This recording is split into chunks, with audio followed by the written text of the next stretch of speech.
Okay, guys, this is just going to be a recording of the review so that y'all can have that to look at.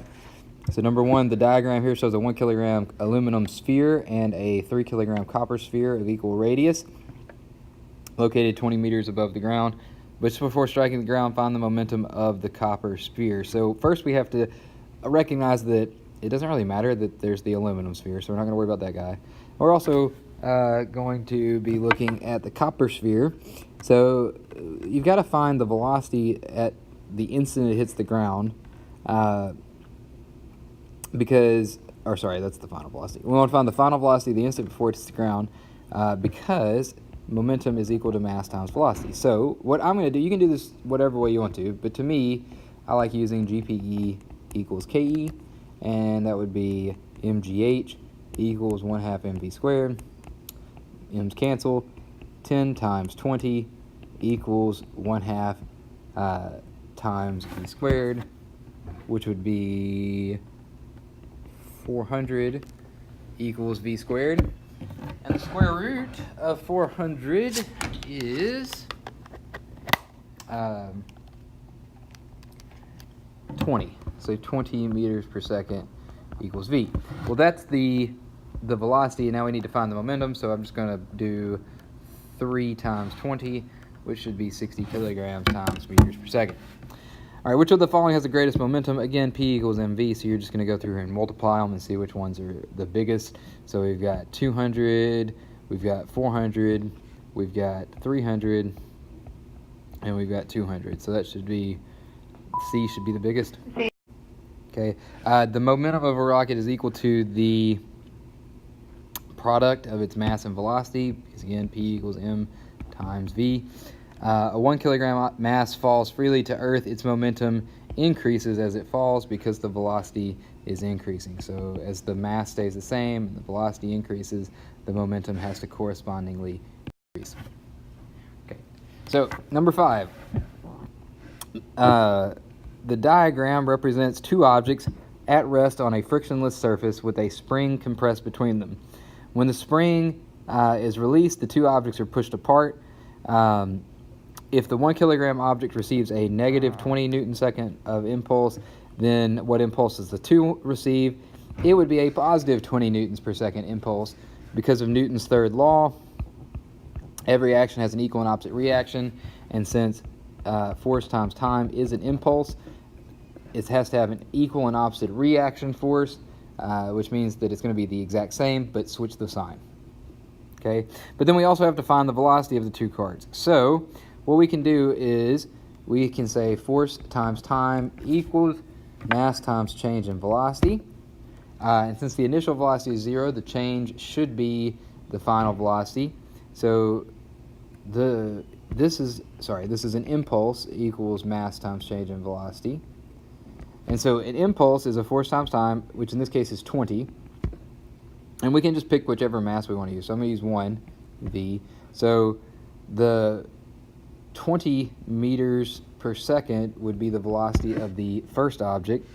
And to do this correctly, then 10 meters per second would be the velocity of the of the 2 kilogram object. So again, you would just do 20 equals 2v and solve for it, and you get 10 meters per second. All right, number 6. A 20 kilogram cart traveling east with a speed of 6 meters per second collides with a 30 kilogram cart traveling west. If both carts come immediately to rest after the collision, what was the speed of the westbound cart before the collision? So we've got a cart moving at 6 meters per second, and then we've got a 30 kilogram cart moving at an unknown speed, and then afterwards the combined carts are going to be stopped. So this means that 20 times 6 has to 20 times 6 plus 30v has to equal 0, because the momentum of after the collision would be 0, which means that we got 120 equals negative 30v divided by negative 30, and we get negative 4 meters per second. So it would need to be going 4 meters per second, and it would be going to the left. All right? Or, sorry, rather in the opposite direction. So 4 meters per second, and it would be going west. Okay. So number 7 says a .25 kilogram bullet is fired from a rifle by an unbalanced force of 200 newtons. So force is equal to 200 newtons. If the force acts on the bullet for 0.1 seconds, what is the maximum speed attained by the bullet? So we're just going to use our impulse formula. Again, an impulse is a force times a time, but it's also equal to a change of momentum. So I have a force and a time, so I'm going to do force times time equals change of momentum. But remember, change in momentum can be mass times change in velocity. So force times time is equal to mass times Vf minus Vi. Now in this case, Vi is 0.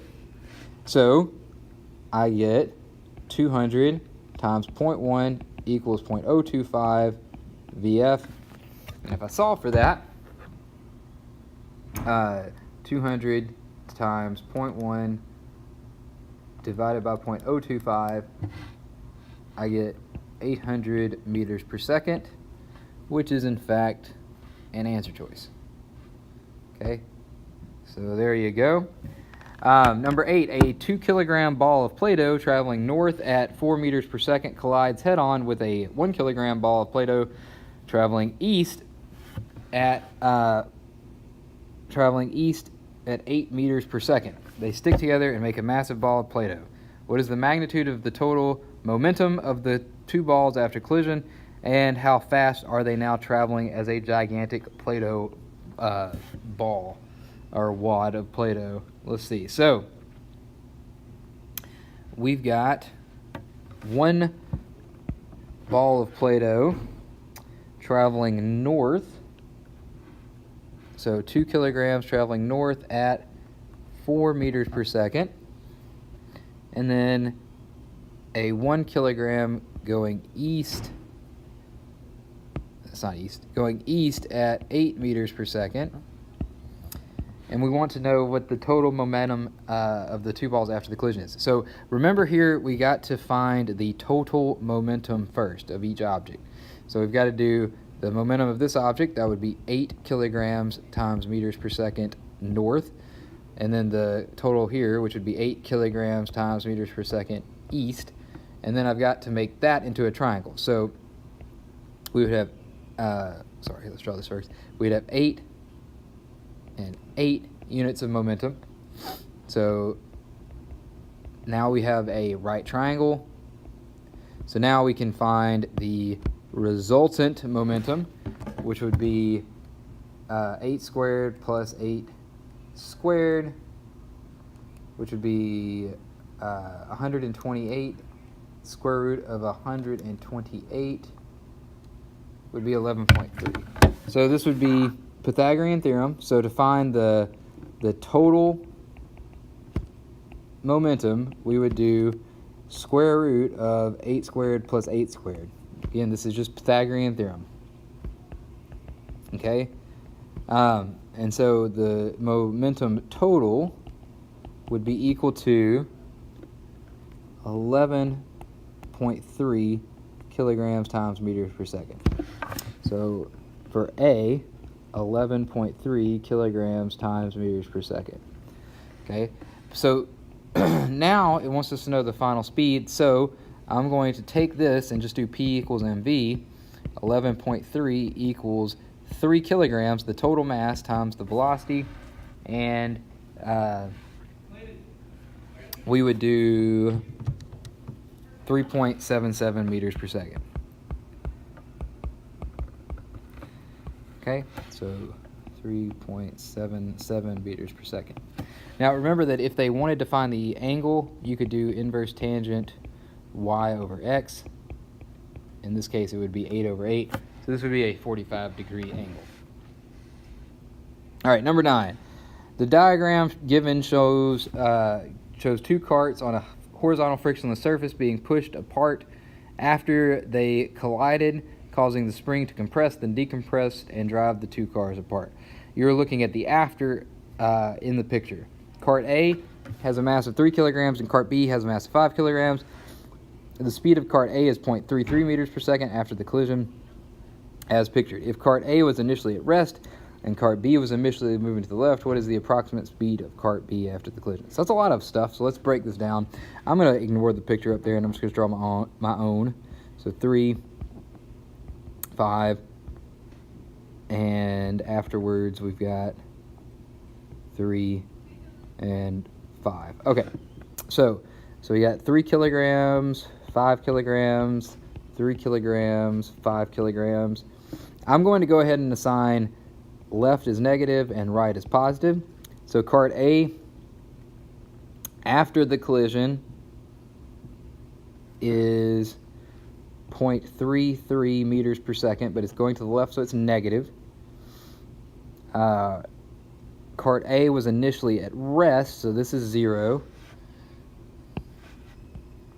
And cart B was initially moving to the left at 0.12 meters per second, so that's negative. And we're looking for the final speed of cart B. So I'm going to do this as m1v1 plus m2v2I has to equal m1v1 plus m2v2f. So this would be 3 times 0 plus 5 times negative 0.12 equals 3 times negative 0.33 plus 5 times v.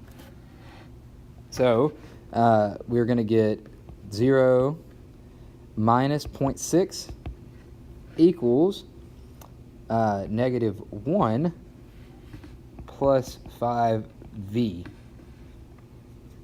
So now I can solve, add 1 to the other side, I get 0.4 equals 5v, and then divide by 5, and I get 0.2, 0.4 divided by 5. I get 0.08, my bad, 0.08 meters per second equals v. All right. So that's it with the review. Now, what I'm going to do is, all right, let's look through how to do this egg drop. So in the egg drop lab, you have to first find the change in momentum it experienced if it hit the ground. So to do that, you need a final velocity, an initial velocity that hits the ground with. So what you're going to do is you can use the GPE equals KE and do MGH equals 1/2 mv squared. M's cancel. So 10 times 1 meter, the height we dropped it from, equals 1/2 v squared. And so 10 divided by 1/2 equals v squared, square root, and you get 4.47 meters per second. So the change in momentum then would be equal to 0.06, the mass of the egg, times negative 4.47. Why negative? Because it's going to be final velocity is 0, so 0 minus 4.47. So 0.06 times 4.47. Change in momentum is going to be equal to negative 0.268 kilograms times meters per second. Number 2, what change in momentum would the egg have when it lands in your device? Well, that change in momentum, if it lands in your device, should be negative 0.268 meters per second, because the initial velocity is still 4.47 and the final velocity is still 0. Number 3, what is the change in what is the impulse? Well, the impulse, remember, is the change in momentum. So the impulse would be negative 0.268. All right. Number 4, approximately how much force was applied to the egg when it landed in your device? So we don't really have enough information to do this with impulse and momentum, but we could, with a little bit of an approximation, find it with work. So work, if you'll remember, is equal to change in energy, which is equal to force times distance. And so what I'm going to do is I'm going to find the change in kinetic energy and set that equal to force times distance. We're going to kind of guesstimate a distance. I don't know what y'all's was. I'm just going to say mine slowed the egg down over 7 centimeters. So the distance that my egg slowed down over was 7 centimeters, so D is equal to 0.07. You can do your own. The kinetic energy, though, should be the same. 1/2 times 0.06 times 4.47 squared. That would be the initial, and the final would be 0, because it's not moving, equals force times 0.07.